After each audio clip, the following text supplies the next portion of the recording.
All right. Hey there, guys. Out in Facebook land, we're going to be trying something a little bit different over here today. And we're going to be talking with Tom Frank. Of course, that's different. We haven't talked with Tom before, but aside from that, going to be using my new equipment. Thanks to you guys from the Friends of the Magic Word who have helped purchase all of this stuff. And thank you very much. See how this all gets sorted, and we will begin here momentarily with the podcast. So if you didn't hear the first part of this, you can go back and watch us there, but then you can also hear this later on the podcast. So let me get this started. Hello, this is Scott Wells for the MagicWordPodcast.com, and I, from time to time, have some lecturers who will be coming through Houston, and it gives me a great opportunity to sit down and have a chat with them to find out kind of what's been going on in their lives and how it is that they came to lecture. And a lot of times I like to talk with them after the lecture, so this way that we kind of get a chat about some of the, not necessarily the tricks, but some of the stories and the theories and everything is kind of behind that. And one of the guys who is a very fascinating gentleman who is traveling here this week, actually for the past couple of months, is going to be Tom Frank, who's my guest here today, who is a magician who's been performing at the Magic Castle for, 30 years, is that about right? 31 years. And 31 years. Also Universal Studios at the University of the Walk for a decade, and has decided recently to go ahead and try a lecture tour. So he's been out doing that, has a varied background, and we'll talk about many of that as well, as including like working in a magic shop and Haynes House of Cards and all kinds of stuff. So please welcome my guest. I think I've given a good intro over there. Here he is, Tom Frank. Hey there, Tom. Thank you very much, Mr. Wells. Appreciate it. Glad to be here, and glad to be here on Facebook Live too. So that's there he is. And so I was wanting to say, I did enjoy your lecture. Certainly, it showed just that you have had just a world of experience in a lot of places that you have traveled. And you said that there are 34 cities, or how many total here? Well, it was 40 total. 40 total. And okay. then this was 34. So okay, this was 34. This was 34. Yeah, 40, yeah, 13,000 miles on my car in about 7 weeks so far. Wow. And yeah, it's been quite a journey. And pretty much all across the U.S. I mean, were you up in the New York State area as well? Yeah, we did Buffalo and then Long Island. Those were the only two New York City. Yeah. But yeah, it started out. It was funny. Tom Craven put together the first part of the lecture, and then he brought you on to put to do the second leg. Right. And so I started out in L.A., but the first lecture wasn't until Chicago. So I had the 2,200-mile drive before the first lecture, but that was great. Stopped and saw some friends in Denver, and. Now, one of the things I think is interesting about your lecture also is that you mentioned last evening that no two are alike, and I think that's the same with any performance. Even though you have things timed to music, there's always something, a minor thing, but in your case, it could be radically different. In other words, they could talk about cups and balls, they could talk about academic sales, they could talk about theory, card tricks, whatever. And so what did you find was the most often requested, or what is it that people want to hear? Well, I've been surprised how many people wanted to hear about the trick deck pitching and back of the room sales. Okay. That was I think I put that out there just as an alternate topic of discussion, but I've been surprised how many times I've found, that I've done that part of the lecture. Wow. And what do you have to say about that, kind of in a nutshell, if you could say here? I think that if you're not selling magic tricks after your show, you could be leaving money on the table. That's probably in a nutshell. And also, yeah, I guess that's it. Yeah. That's a nutshell. Yeah. If you're Well, I thought it was interesting you were saying last night also that it's not that you are just having a pitch in the back of the room. Sometimes if you're doing strolling, that in the context of performing, you could say, you could learn to do this then also. I often find during shows that people will like to learn something, and I have offered some things afterwards. I'll sit on the edge of the stage, particularly around the holiday time. It's a nice stocking stuffer. Quarter, exactly. Mm-hmm. Exactly. And you mentioned though that you don't do it, or rarely do it, in corporate settings. Or do you You ask know, them well, first? it depends if it's appropriate or not. Mhm. But I think the point that I spaced out on there a second ago was, I'm spacing out on You've been a draghead way too long, man. Dragging out, yeah, I've been on the road too long. I think what I want to say is that if you're not selling magic tricks and you've never tried it, it's not uncommon to make more money selling stuff after the show than the performance fee.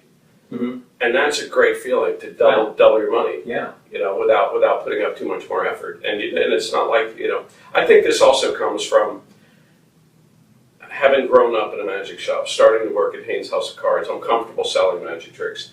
Having been a street performer, pitching, I think a lot of people there's a comfort level in terms of asking for money and asking for the sale. But I would encourage people to try it because, and certainly I'd be curious to see if anybody implements the sales strategies that I talked about in the lecture. And, What about product? I mean, do you carry a lot of stuff then with you, or just a couple of the mental photography and the? Yeah, it's Separate just two or basically? three, yeah. And then usually on the street it was one other trick. It was the little penny to dime with the Mhm. red block thing. Right. And the magnetic. Is that another thing, like when you work in the street, that you find that you sell more stuff there than you do as far as getting? You know what? tips For the on that? last decade, it was 80-20. Wow. 80% of my income was through deck sales. Okay. Well, again, you were pitching those, and you're saying like this is $25 or something. I mean, so there's a pretty good profit margin. Well, speaking of that, I guess, and going way back when you were like at Haynes House of Cards, were you really 12 years old? I guess when you were back working in there. In fact, it's funny. I just saw Betty Winzig. Yeah. And What a lovely lady. she reminded me. She brought Yeah. something up that I'd forgotten about. Where when I was 12, I think I started going in there as a 10-year-old. So by the time I was 12, I was working there, and I was going to conventions with her, pitching decks behind the booth with Bill Winzig, and George Kirkendall was off there a lot, Paul Rowling, and I would sleep on her hotel room floor. And she basically paid my registration and let me sleep there. And I don't think that I ever really got paid to work there, but Betty would hook me up with product, and also if there was anything that I wanted, she would get me the wholesale price on it. But yeah, no, I really did. Did they make their own cards, or did they have a contract with Bicycle there in town? They would get all of their raw card stock from the U.S. Playing Card Company, and then they would modify them in any way they want. They would either turn it into a stripper deck or Svengali deck or an invisible deck. And So they had all machinery back there to manufacture the decks once the decks were actually made. well, yeah, but the decks are already manufactured. In terms of the application of the roughing fluid, how they spray the cards, how they cut the cards with a hydraulic press cutter, how they re-round the cards with a variety of card rounders. Yeah, so they've got all that equipment I there. remember many years ago when we used to have the 4F convention in not Batavia, where it is now, but over in Tonawanda in Buffalo. And we used to always go to a place that, I can't remember the name of it now, but it was for card sheets, basically. Oh, yeah. Where that you could buy anything. I mean, they had loaded dice. I just saw a loaded pencil. A pencil is hexagonal. You could roll Sure, that. And put it would take top sort of. Yeah. my point is, my question rather is, did you ever have people come in and ask you for who you thought might be a professional cheat and ask for certain? You know what? Not at Haynes, but when I had my shop in Seattle, I had a shop for a decade in Cincinnati, and then I went to Seattle and had a shop there for a few years. Uh-huh. And I boasted having the best gambling department of any magic shop I'd ever been in. We had everything from prism shoes to pneumatic holdouts to dice and juice tables. And the funny thing is in the few years that I was there, we couldn't find a hustler to save our life. You were just in the wrong part of the country, perhaps. Right? Or maybe all of the scams have gone to the internet. Well, that's a point. I think that the days of backroom card games and dice rolling in terms of the way that it used to be in the 40s and 50s, and plus now there's casinos everywhere too. So I mean, given the opportunity to gamble with a bunch of strangers in a back room, or go to a casino where at least that there's security and surveillance and stuff like that. Right. Well, and it's controlled legally by the state and everything. Right. It's much more legalized. You have better opportunity, against the house than you would against someone who's a cheat. Yeah. Right in there. Did you ever perfect any of the sleights as far as some of the cheats and scams yourself? I sort of studied Erdnase as a kid, and I loved the overhand jog shuffle systems with the run-up, poker run-ups. Mm-hmm. I know you were doing that last evening then, as well as one of the card tricks that you were doing. I think it was a trip deck you were using it also, I think, and then you were, with the 4 aces, I think, and then you did. A little three-way false cut. Yeah. But no, I never really got into the gambling. Was never a real subspecialty of mine or anything like that. Mm-hmm. Also, man, I'm jumping all over the board here, but when you were doing street magic, and also, did you find it was more impressive that when you had when you would do sleight of hand? I mean, your coin roll. I've not seen you do coin rolls the way you do. They're just phenomenal. I want to maybe get a short video of you doing that later. That's just beautiful work. But do you find that that's something that when it validates you more as a magician as opposed to a hustler on the streets? No, it didn't. And it's funny because we talked earlier about how no lectures are the same, and that on a few of the lectures, people really wanted to talk about the coin star or the coin rolls. And I would tell people sort of before every trick, sort of what the difficulty level is and what the potential payoff is in terms of audience response. And surprisingly, the most sophisticated coin stuff resonates the least with people. They could care less. They are more impressed with a coin falling up than a roll out in a star. And so I tell people, if you're thinking about learning this, it is going to be truly self-indulgent. This will be for you. For you only, right? Yeah, and in terms of its difficulty level, it's very hard. So there isn't, I'm not quite sure why anybody, after getting that glowing recommendation, would want to learn something that they know isn't going to, really get them in. But I think you're right. I think there has to be some sense of when people look at that, they have to go, well, at least, he's practiced. Yeah. Even if it doesn't necessarily. What'd you find that was the best thing on the street to get the money, aside from obviously what you said, 80-20 as far as the back of the room sales? I'll tell you what, the world has changed, and we didn't really talk about this last night too much. We didn't talk about street performing that much. Talked about the pitches, but people used to they would want to see street performers, and now they don't. Now they look at me and they look down the end of their nose as though I'm a homeless person. It's a very different vibe than it used to be, and I think that this is, I started street performing in a pre-cell phone, pre-internet, pre-cable TV. People had a working attention span society, and a lot of that is very different these days. But in terms of what did work back then and what still works today are, I think Cellini put it real well, that he said sound, color, and motion. These are things that help. So sound, I like to use the music. And one of the reasons, I don't know if I mentioned this last night, but one of the reasons... You didn't. We were going to get into the music. I'm glad. Okay. Let's talk about this. I want you to talk about that.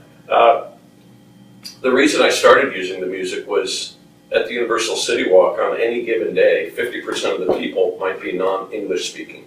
So this kind of will appeal to everyone. Yeah, exactly. So, and most of my act is very talky.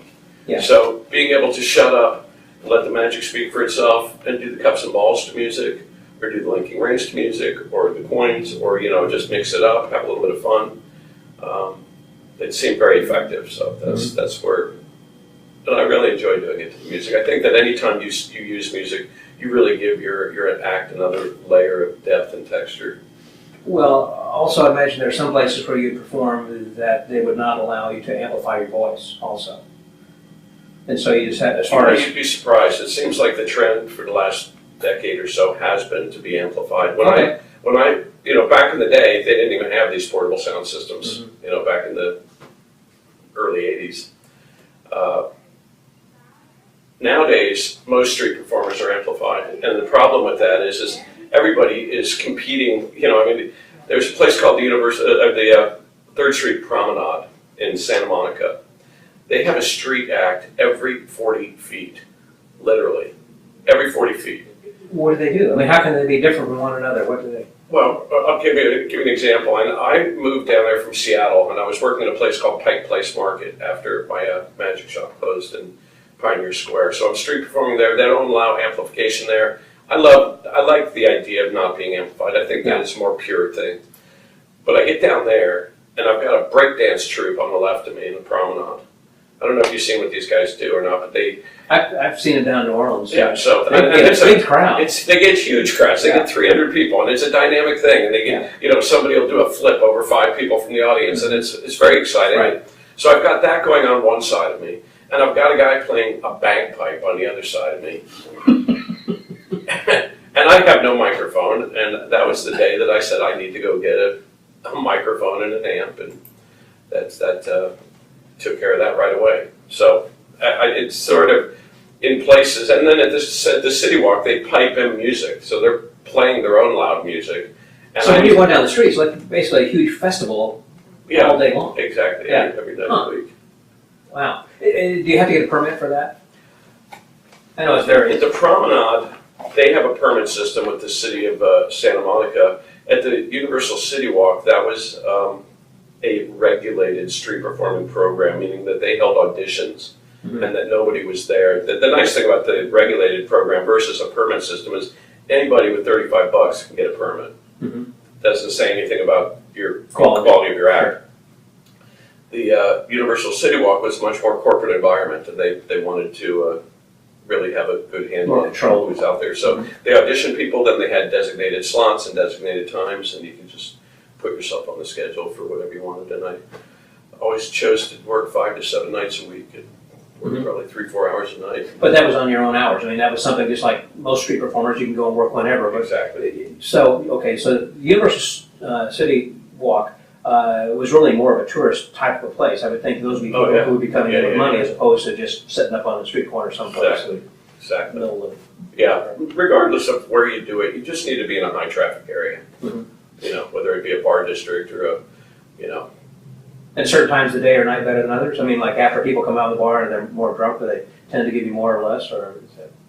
I don't, it's funny, in my New Orleans days, I liked working later at night and dealing with drunks, but I Yeah. think as a middle-aged guy, that just doesn't hold any, appeal to you anymore? no, not at all, to deal with people like that, so.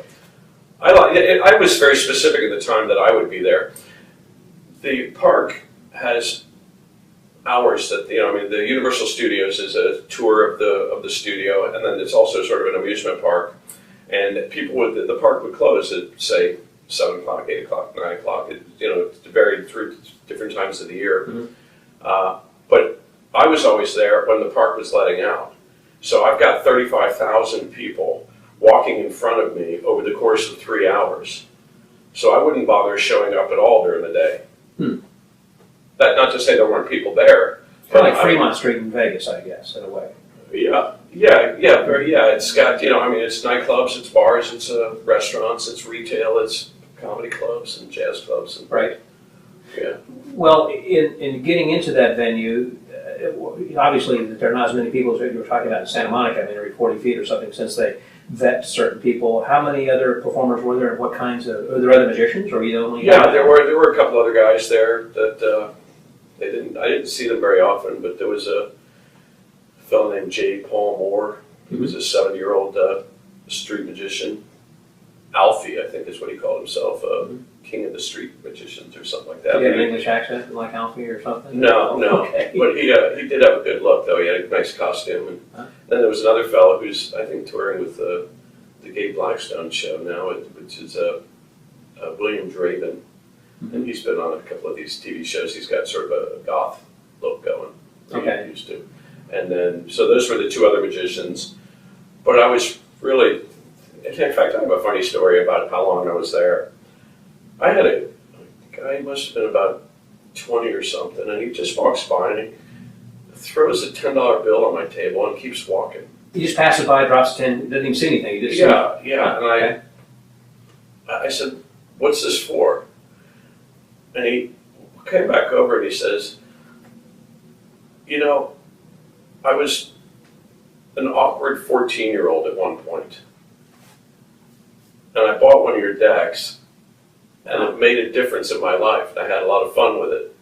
And now I'm 20 or 22 years old or whatever, and I was like, I just sort of boggled my mind to think that, It was you, just not a street performer. It was I you was specifically. I was in the same place for 10 Okay. years, so it's like, meet these people. It's So it kind of came full circle. I thought that was really nice. I was going to ask you about other street stories. I would think that the type of clientele again at Universal would be different from New Orleans, let's say, and other kinds of places. I mean, you got any?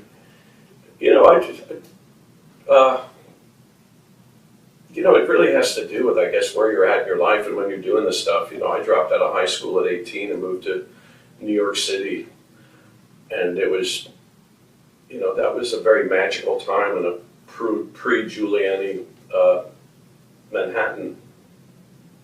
And, working out there on Columbus Avenue in 1983 was a hoot, and then going to New Orleans in 84 and then up to Boston in 85. And, I do have one good story.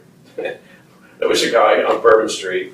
This is my favorite Malini-esque story. This is as close as I got to being Malini, where a guy sees me on the street and says, "Boy, I like you so much, I'm going to take you home for my family.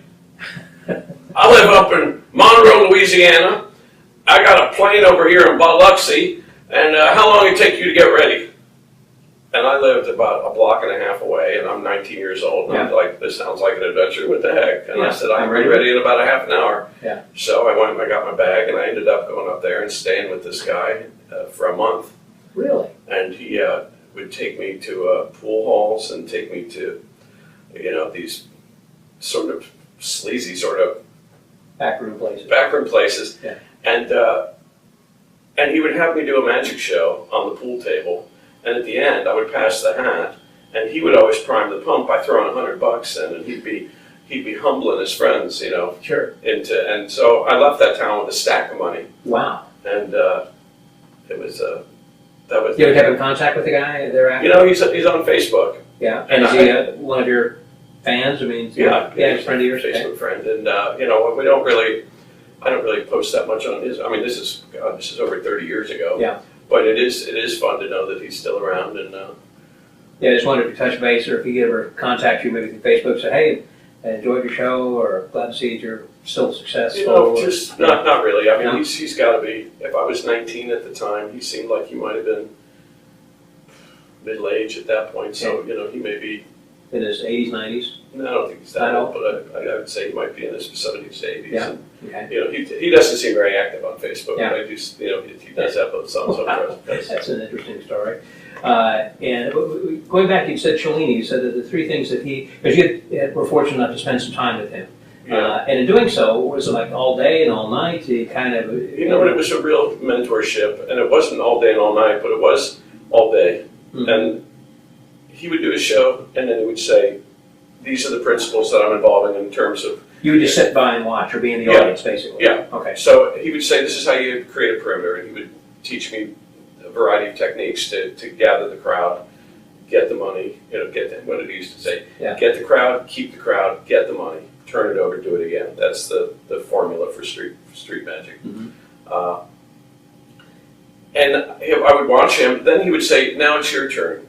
Now, I already came to him with a full repertoire of tricks, so I wasn't really learning effects. I already had my act at that point. And so he would say, now it's your turn, and I would do it, and he would evaluate how well I could put those principles into play. Mm-hmm. How I could unify the audience. And he had this wonderful little trick where he would get people nice and close to the table, and then he would pull the table back about 10 feet, which allowed him to grow his crowd by simply doing that. So he would stand behind the table as opposed to being in front of that. I mean, most street performers are behind the table. Okay. Yeah. I've seen some guys like in England, for an example, when they're working in, I can't remember the square. A lot of times they would have a rope or something, or maybe even Venice Beach, that they don't have a table. They're kind of working literally on the street without anything, kind of naked, just out of their pockets, Yeah, I think all the cup and ball workers work with the table. If you don't do the cups and balls, then you can probably get you don't need the table, right. There are coins and things like that. I mean, I know Johnny Fox, of course, does sword swallow, but he does fantastic coin work. Yes, he does. Yes, he does. Yeah. Have you heard how he's doing, by the way? I'm going to see him in Phoenix here in a week or so. Is pancreatic cancer, or what is it? I'm not quite sure. I know there was a GoFundMe account or something, for him as well, and it looked like that he was going down and kind of rebounded a little bit, and I'm glad you're going to get a chance to get to see him. Yeah, he was Yeah, one of my favorite street performers too. Great guy. He used to come here to Houston to the Texas Renaissance Festival and work with Bill Palmer, which, of course, Bill was the one who told me first about your cups, the Phoenix cups, I guess. How'd you come about? Why do you like those cups? Did you have these specially made or something? Yeah, I had a Go into that story a little bit. I grew up using the Charlie Miller cups Mhm. that were made by Jay Marshall They're a and little taller. Magic aren't Ink. they? That's- Basically, the Charlie Miller cups are the same thing as my cups. The Phoenix cups are practically a dead-on knockoff. Mhm. So I used these. I grew up with the Charlie Miller cups. Cellini taught me how to mutilate my cups by beating on them, and there was a purpose for that. You create a percussive Sound, like you talked sound, about. exactly. And it helps gather a crowd. People will cross a busy street to see what the guy's banging on the cups about. But at one point, those cups became extinct, and I really liked that style. So at the time, I guess I owned a magic shop and I owned a toy store, and I was feeling some entrepreneurial urges there at that point in my life. And in 1998, I went to China I didn't even know what I was going to make when I went there. I went with a fellow named Greg Irwin, who is the finger fitness expert, the hand health guru.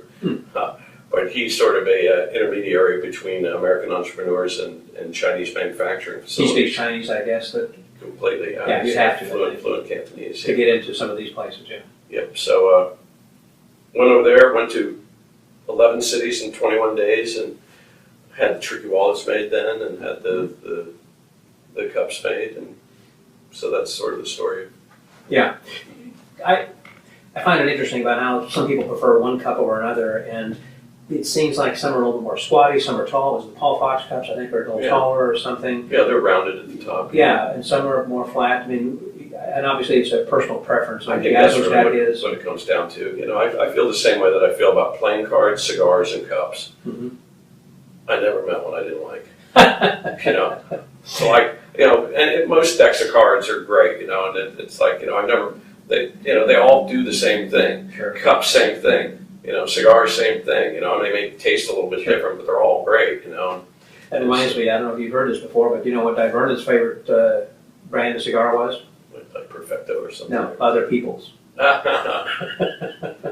He liked that. Whatever people were offering, that's what he'd be smoking, basically. As opposed to George Burns, who I understand he liked a cheap cigar back in the nickel cigar days, because when he, as you know, he'd be performing on stage and telling jokes and whatever, and he had that perfect timing where he would have a cigar up to his mouth and just at the right time start to take it away, to finish the rest of the line or whatever. But the cheaper cigar would stay lit longer than a more expensive cigar. He didn't want to be up on stage, lighting the cigar a half dozen times throughout his performance, so the cheap one would continue to burn longer. So one unexpected thing on this tour was I did not expect that people would be giving me cigars in different cities, and I'll tell you what, it's been such a treat, and to be able to smoke some. And then, do you know Frank Seltzer? Very well. Yeah, he used to run a cigar blog. I tell you what, he took me out for Oh yeah, an afternoon of cigar hedonism, Mm-hmm. and we went to two different. Cigar bars. Yeah, and it's funny in LA. It's like you can't go to a cigar place that has food and liquor. It just That's one or the other. doesn't work that way. Smoking, So yeah, we went there and I had a great time. And then he took me to another place, and I'll tell you what, if I ever thought I knew anything about cigars, that guy knows. He does. He knows a lot about cigars. Right. I thought that was interesting. I was going to ask you this question. Last evening, you had that Sharpie pen with the Sherpa, kind of a thing that's on there that looks like a cigar. I mean, I've used one also. It's a very elegant way of handing a Sharpie to somebody rather than just a Sharpie. Where did that come from? Where did you find that? My friend Alfonso gave me that. Okay. I didn't know if they're available for purchase someplace. I'm sure they are. I mean, I think he bought it. Obviously someplace, but I mean, I haven't seen those around anymore. Yeah, I'll bet if you did a Google search for cigar Sharpie holder, that it would I'll find it. probably come It's a up. cool little thing because it looks just like a little It looks cigar. like a little cigar. So it's kind of almost a trick in of itself like that. Well, in working then with Universal Studios on that, you said it's been like 10 years, and you mentioned last night that you kind of came to a point saying, hey, ready to move on, and that's what kind of... Well, I got the boot. It wasn't my decision. Okay. Otherwise, you'd still be there, huh? Probably, but I think this was the best thing to happen to me in terms of the problem with street performing, and it's great for young people, but it's sort of dead end. It's not like there's any residual. It stops when you stop. Mhm. So it's like, at least if you're manufacturing or you've got retail stores, there's there's a steady stream of income, and as Right. middle-aged magicians start evaluating what Act 3 is going to look like in their life, it can be a little scary. So, Right. basically, I got bumped from the City Walk, and this is sort of a funny little story here of why that happened. Harry Potter is the reason I'm no longer at the City Walk. I would think just the opposite, because you're a magician, he's a magician, except his is a different Well, kind of magic. I kind of make it sound like it had nothing to really to do with that. When they were putting in, I don't know if you know, in Orlando, they built this Harry Potter Harry Potter, amusement park, very successful. So they built the same thing at the Universal in I California. didn't know that. And they, based on the traffic that they got in Orlando, they built 2 new parking garages, 5,000 cars per garage. Now, where the magicians like to work was a narrow thoroughfare, and we would have, with all the extra people, we were about to clog up the, we were going to become an impediment in the traffic flow. Mhm. So they basically got rid of the entire street performing program, and then they started adding back pieces of it. And you asked earlier what other kind of acts were there. Right. They brought the balloon twister back, and they brought the musicians that don't really gather larger crowds, and the magicians weren't asked to be back. So I find that slightly ironic that the reason that I'm not in the City Walk anymore is because of Harry Potter. Because of another magician that bumped you out, basically, with a bigger name. Right. But the funny thing is, all three of you guys, all three magicians are out, but they kept the other Yeah. variety acts. And so, interesting. Well, yeah, that does kind of force your hand to go back and be creative, like, Yeah. So I was like, God, how am I going to make a living? How am I going to, Right. and then I was like, wow, I've always wanted to go on a lecture tour, and here I am. Well, magic shops, you mentioned that then also, and that's been something that's been a dying breed, the brick and mortar. I mean, as people have opened up online and then been more cutthroat and trying to compete against each other financially with better deals or discounts or free shipping or whatever it happens to be, people who are doing drop shipping and they don't have to have to pay for the lease or the land or the storefront or anything like that. Was that some writing on the wall that you saw, or why did you close your shop when you did? There was some racial tension in Cincinnati at the time.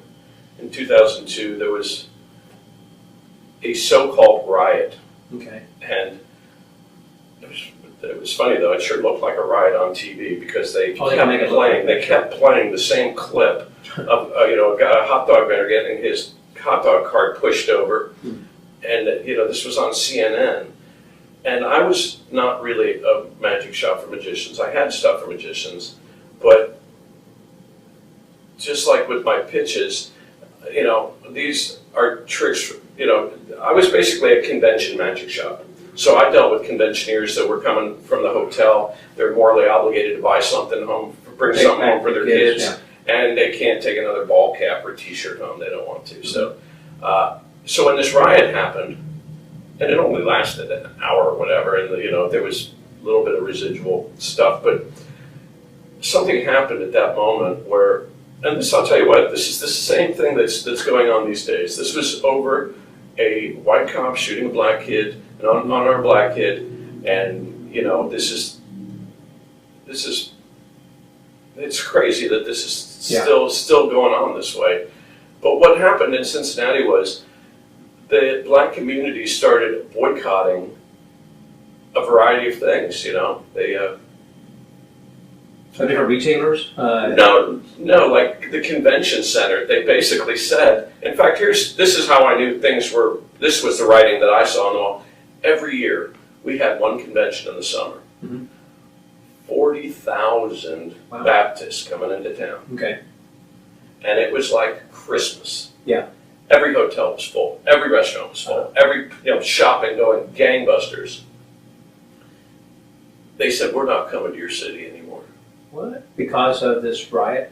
Yeah, Quote. yeah. And you know what? I mean, For fear of their lives, or they just... no, I think that this was before this whole topic was at the forefront of people's, this was before people were shooting stuff on cell phones of this happening. Uh-huh. And Cincinnati was one of many cities that this was, I'm not going to say it was commonplace, but I'm going to say that it Happened more frequently than you might. actually, I think it happened a dozen times that year. Well, okay. That year. I mean, that's a lot. Yeah. And so the convention sort of the word got out that, this is a racist town with a racist police department. Then they had a Justice Department probe into the Cincinnati Police Department. They exonerated them. Yeah, I think so. But that's not enough. I mean, it's once that your reputation's been tarnished. Yeah. So I just saw my numbers were I see. plummeting down, I see. and I think that. But other retailers had to feel the same way. It wasn't just Magic. So Oh yeah, Okay. no, in fact, a lot of businesses were affected that way, and I think that the formula for retail is you either have to have very deep pockets to weather those storms, or you have to know when to get off a sinking ship, mm-hmm. which was me. And you can see that again. Well, I'll tell you what, I didn't have anybody coming into my store for months on end, and I'm like, no, this isn't working out for me anymore. So closed up that shop, moved my wife and 4 kids and our dog and all our stuff all the way to Seattle, Washington, opened up another store, and only to have a similar thing happen there. Similar thing, really. They had another. Actually, it was a shooting. It was Okay. a shooting. I don't think there was any police So involved. something's in it. following you around. Yeah. It's you, Scott Wells. It's you. Mercy. So how long was that shop open in Seattle? It was only open 2-3 years. Okay. And then you could see again that You know business was going down. who worked for me at this shop? This is kind of a fun story. You ever heard of a guy named Tony Chang? Sure. Tony Chang worked for me at Seattle Magic. Huh. When Was he from Vancouver? no, he was from Seattle. He was Seattle, okay. He was going to UW, University of Washington, to study photography, and it was funny. I was just talking to there was another guy who I was just in the Dallas-Fort Worth, a fellow named Brian Masters, Mhm. and we all worked together at Seattle Magic, and it was fun to recall some of that fun. Well, I assume with the way that magic shops have been going now, that's not one of the things that's you're going to be going back to. In other words, that your lecture tours are not up. I mean, this isn't really an Act 3. This is just kind of an intermission, and this is just kind of something. Yeah. And so I do think about opening up another shop. Do you really? I think, yeah, if I could find the right location. well, that the one in Las Vegas was just recently purchased. John McClanahan had bought the. Houdini's? No, Houdini's. No, that's still Gino Minari. But no, come on, help me. From Baltimore, Denny Haney's place. Yeah. So he bought Denny Haney out in Vegas, so he runs the shop there. And that's obviously a big tourist town. And Houdini's is doing very well. Gino's got. Got 8 stores. He does, including one in Disneyland, I understand. And that's a big coup then as well. But, things like, for an example, Magic Masters was a place that Sure. kind of was a high end that you were talking about, like conventioneers would come around and buy a little I suitcase. learned a lot and from Ken. Ken Fletcher was really quite a guy. There was another fellow, I think he died of cancer just a few years ago. I don't know that. Wasn't? Yeah, I think he'd passed.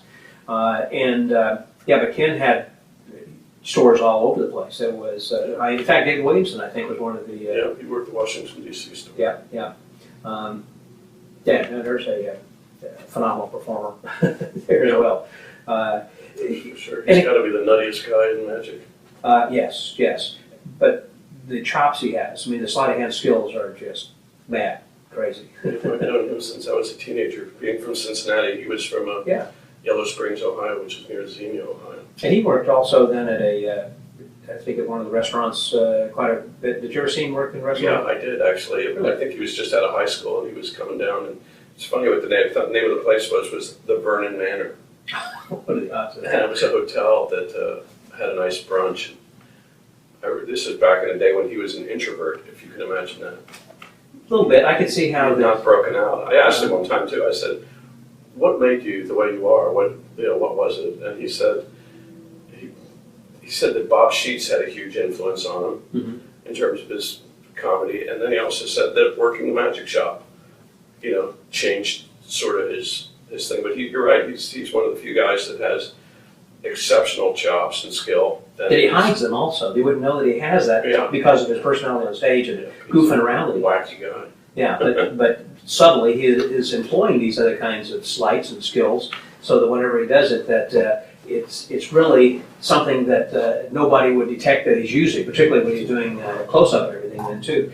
Speaking of Ohio, that was another person that you kind of alluded to last night in passing, and that was Mike Close. And of course, he was in Ohio and had. Actually, he was in Indianapolis. Indianapolis, that was it. Sorry. Which is close, 2 hours from Cincinnati. So Mhm. we got to work together at a place called Illusions. Yep, I was going to say, were you actually one of the Illusions? I was, Okay. in fact, I was. It was With Carl Andrews. Uh-huh. Yep, he was there in the first year, and I was there in the first year, and I really just did the lounge show. So I never did the table-to-table stuff, Okay. and I just did lounge shows on the weekends. I commuted up there for about 9 months, Mhm. every Friday, Saturday night with my first wife, Cricket. Mhm. We had a blast. Was Cricket the one that went with you out to Seattle then later, or did No, she that stay in was my Ohio? second wife. Okay. Isn't it? Okay.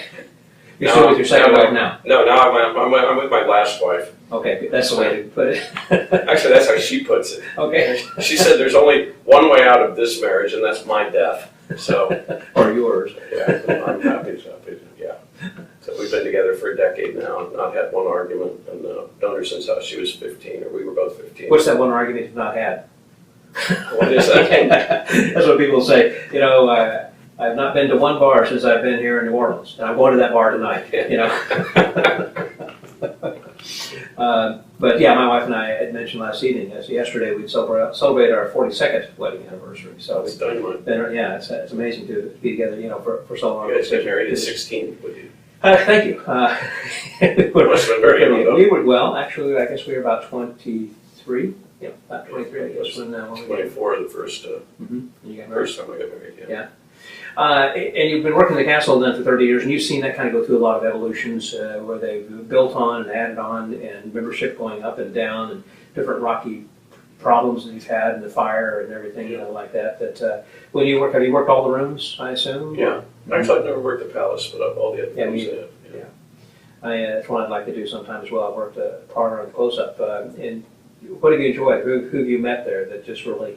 I'll tell you, back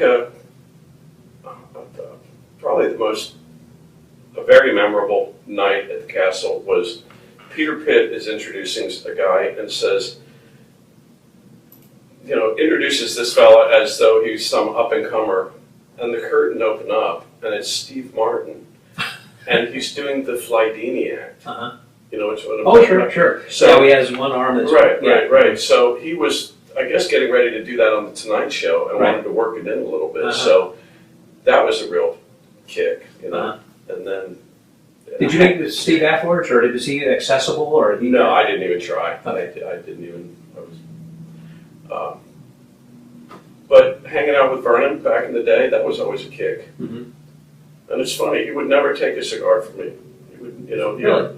I would always ask him. I would say, "Professor, what are you smoking? Why don't we trade cigars? This is a very fine cigar. This is an expensive cigar. I'm not giving you a lousy stick. Uh-huh. I just was curious what you're smoking." He would never swap out cigars. But You always say that's fine. Whatever I've got is okay. yeah, so he had great stories though, and he was in his probably mid-90s at that point in 1986. So I moved out to moved out to LA the first time in '86 and '87, and Sylvester the Jester was my roommate for a couple years. Mhm. And that was a lot of fun. And then I ended up moving back to Cincinnati and starting my family and starting my business and getting a little bit more serious about magic as a business. And Well, what stories or advice did Vernon give you that still remain with you today? Or he actually said something very intense where he didn't even know that I was listening. I was standing behind him and he had just seen my act. Mhm. And I overheard him say, "That's a good example of what a magic act shouldn't be." Wow. And it was funny at the time, Jim Patton used to call us the Young Turks, and we're sort of full of ourselves at 21 years old, and I got sort of a kick out of it. I'm like, yeah, Vernon doesn't like my act, right on, whatever. But I think that it took me 20 years to really figure out what he was talking about. And having just come off the streets at that time, there wasn't a whole lot of pauses in my act. Uh-huh. It was all just rapid fire, one big long. You're trying to keep the audience, and if you pause, you felt like you were losing. Yeah. So I think what I realized, and certainly as a more mature performer now, that, for instance, with the cups and balls, every little phase is important. And if you don't really give the audience the opportunity to understand what's happening, that there's no way that they can appreciate it. And for instance, with the cups and balls as well, I was always in a rush just to reveal the loads, after the last phase. And then I came up with an exercise to deal with that, where I would leave my loads at home. I wouldn't even take the loads with me. Now, since there is no big ending with that trick, it's really about all those other phases. I mean, you feel like that your ending with the tennis balls now is almost anticlimactic. It's the build-up is more. Well, I think that I still like the big ending, but you still need to emphasize each of the phases. That each one is its own trick in a way. It's part of a penetration, the cup through the cup, or the ball through the cup, exactly. And just giving them enough room to appreciate what it is that you're doing, and you do that by pausing it, by pacing it, by making things clear and easy to see. So you learned that on the street then also to pause, or not until many years later. Okay. It took me. I think it was weird. I went from the streets, then I went into comedy clubs, then I went into corporate, and it was probably when I started working the comedy clubs. That's when I started understanding about clarity. Clarity of effect. And I think that's what, what does Vernon always say? Confusion isn't magic. Right. And so when he said that, that I guess that was the best advice Vernon gave me without giving me any advice, was to say that's a good example of what a magic act should be. And hopefully over the last 30 years, I've tried to make it a little closer to what a magic act should be.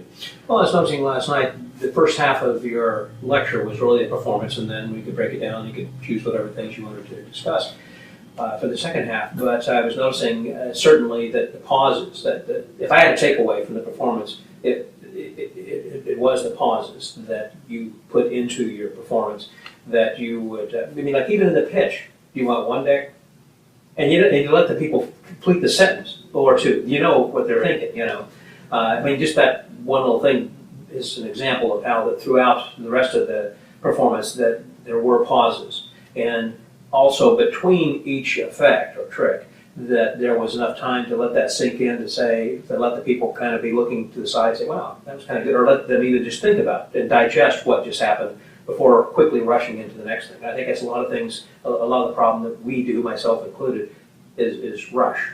Wait, I'm a fast talker to begin with, and so I don't give enough time to pause, and that's good advice. Yeah, it was interesting too at one of these, I think it was a Dallas-Fort Worth lecture, where somebody actually brought that up as a topic for discussion. Then they wanted pauses. Yeah, well, and how do you do it? Yeah, and it was funny. I had never really spent any time articulating that part of it, but I'm glad that people are picking up on that there are pauses, and that it. I think that one of the things that this lecture tour has given me is a real understanding that I've always known that clarity is king, but when you're explaining a trick, it's even more important than when you're performing it, to be very clear and to be very articulate about what you're trying to say, and certainly enunciating. Yeah, I think that they have to be able to understand what you're saying. But then you were saying, like Universal Studios, there are people who come who don't have English as a language, not even their second language, is not a language they understand. And so you have to do something that's much more visual, and then let the music speak for the magic. Yeah. So what is the best piece of advice that you feel like that you have over the lecture period that you've been giving it, this past 35 lectures or so? Well, there's been a fair amount of street performers that have been coming up to me, and we've talked. It's funny. The first lecture was in Chicago, and that was a marathon lecture. That was the longest. I don't think I knew that lectures could be too long at that point. But you know what? There was nobody sleeping in that audience, and they stuck with it all the way. They really did. And there were 7 street performers, and they had lots of questions. Best advice. I don't know if I have any good advice. Well, you're obviously giving great nuggets along the way over here. Yeah,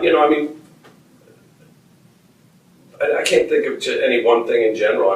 Certainly all of the Cellini wisdom, getting the crowd, and then I've been very pleased that people were wanting to talk about this deck pitching and back of the room sales stuff, and that to me, if people work that system, they could be doubling their money. You know, they could, you know, whether they're street performers or whether they're doing strolling magic at a restaurant or you know, doing house parties.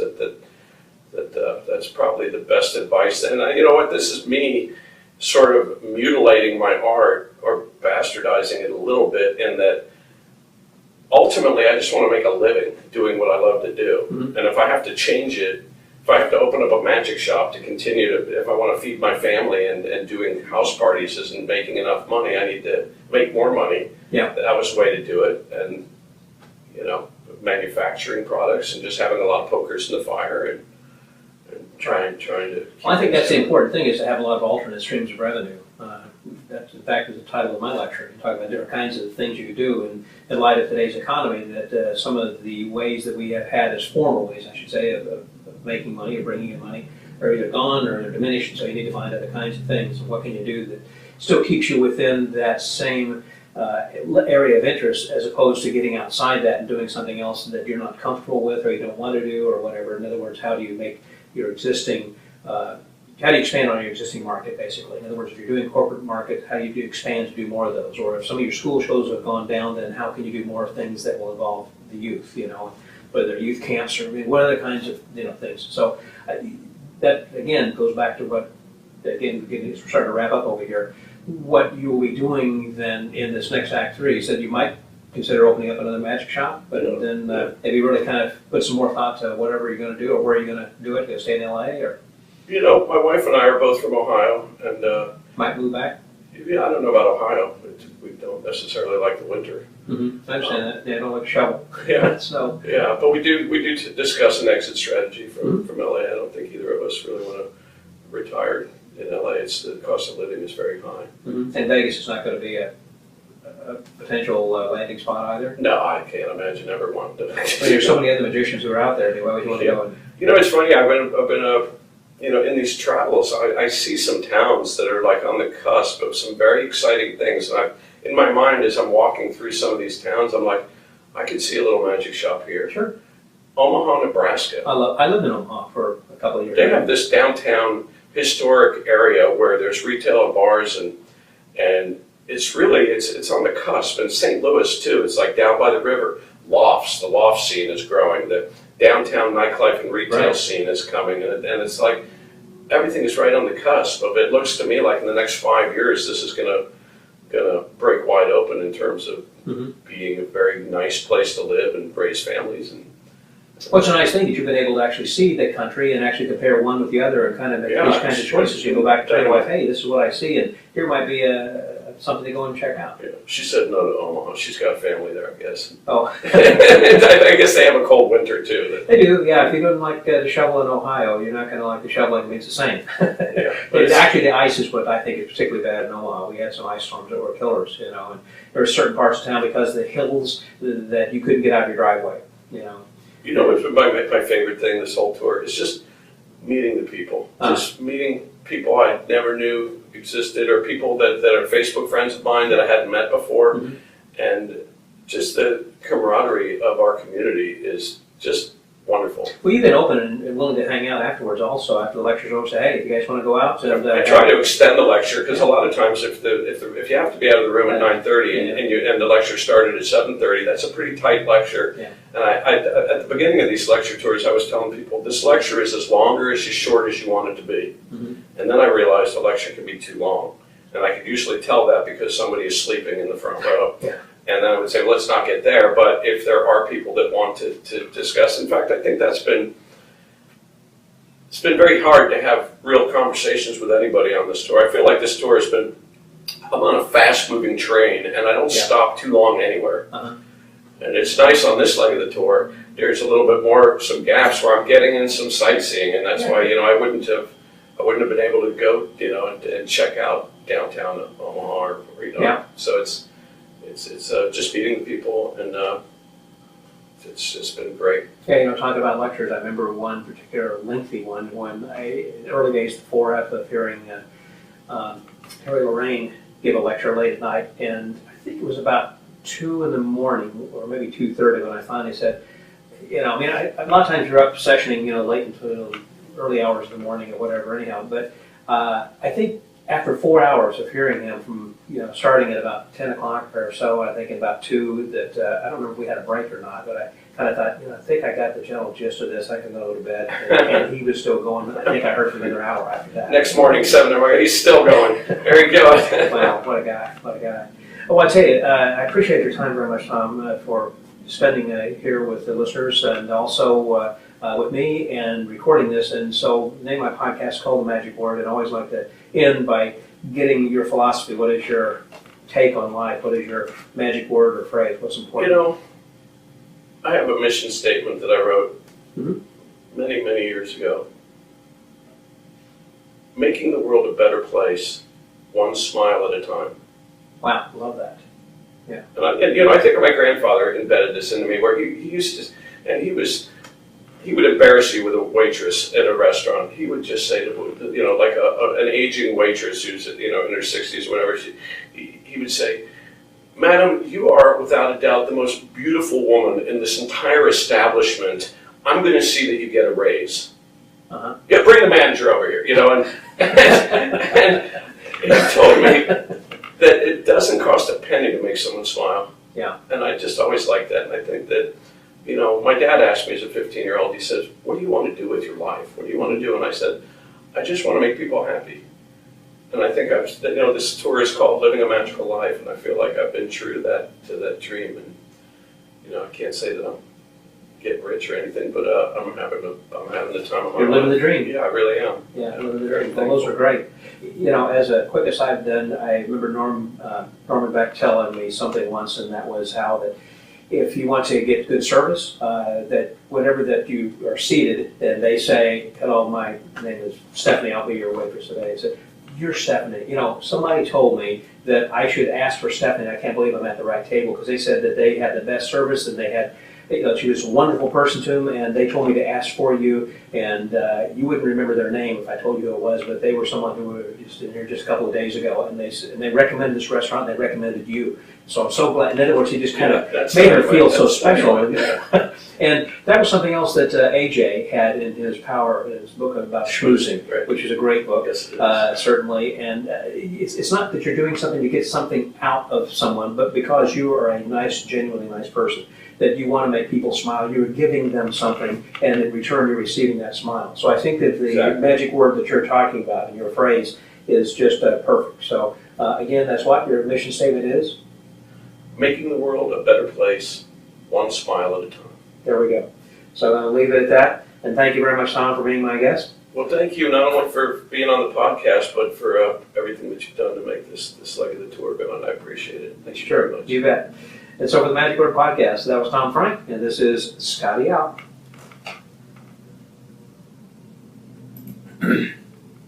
All righty. So we got that, and got you guys over there, and let's see what's going on over here. What's going on? We're able to check out whatever comments people are making over here. But This is the joke.